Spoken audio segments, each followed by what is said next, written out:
Hello, my name is Elio Gutierrez, and today for my persuasive speech, I will be trying to persuade the audience on why you can lower your stress by exercising. Studies have shown that stress which is left unchecked can have long-lasting effects on your health. It could come from work reasons to personal reasons. Everyone suffers from stress in some sort of way in their life.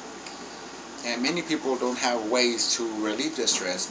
Most people just go on with their day, just having that in the back of their minds. But I believe exercising will have great benefits when it comes to lowering your stress. And personally speaking from experience, being stressed out is no fun, and it has a limit. And when that limit is reached, it can start to affect other aspects of your life. And I have seen firsthand the benefits of exercising can have on lowering someone's stress. And I know the audience relates to this, as well as they have some sort of stress during their life as well. And to avoid or to at least minimize some of that stress, exercising would be the best option. And my main goal for this speech is to provide the audience the information they need to help them, guide them to make healthier choices in the future, and to help them make a good workout regimen which will combat stress.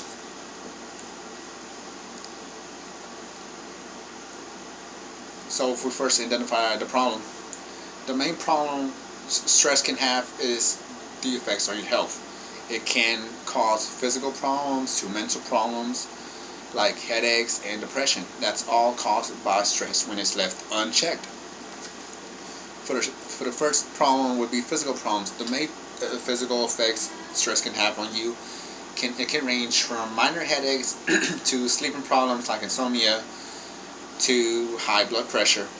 And aside from these minor problems, it can raise the risk of more major serious problems like heart disease and obesity/diabetes due to overeating.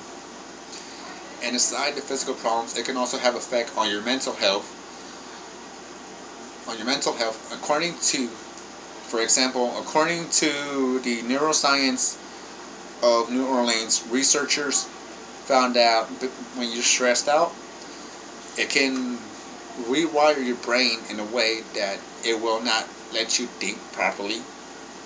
And they also found out that being stressed out can cause the release of chemicals like cortisol and norepinephrine, which can mess with the way that we think. It messes with the function of the way we think, which can lead to anxiety, aggression, and depression.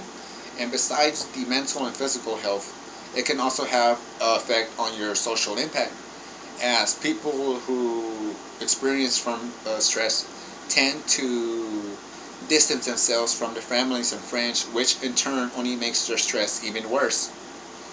And also, many people suffer from stress due to the fact that the social support that they need isn't available to the level that they need.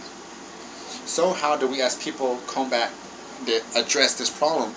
How do we make sure that stress doesn't become a major health crisis and help those people that suffer from stress on a day-to-day basis?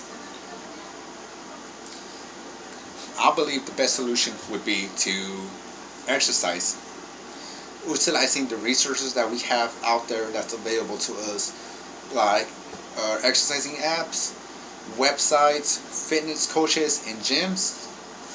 By utilizing these, it will change the way we combat stress.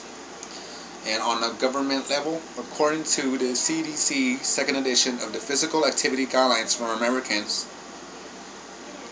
adults should be active for around 150 minutes a week, which sounds like a lot, but it really isn't broken down, due to the fact that it's just 30 minutes a day, 5 days a week, which isn't a lot.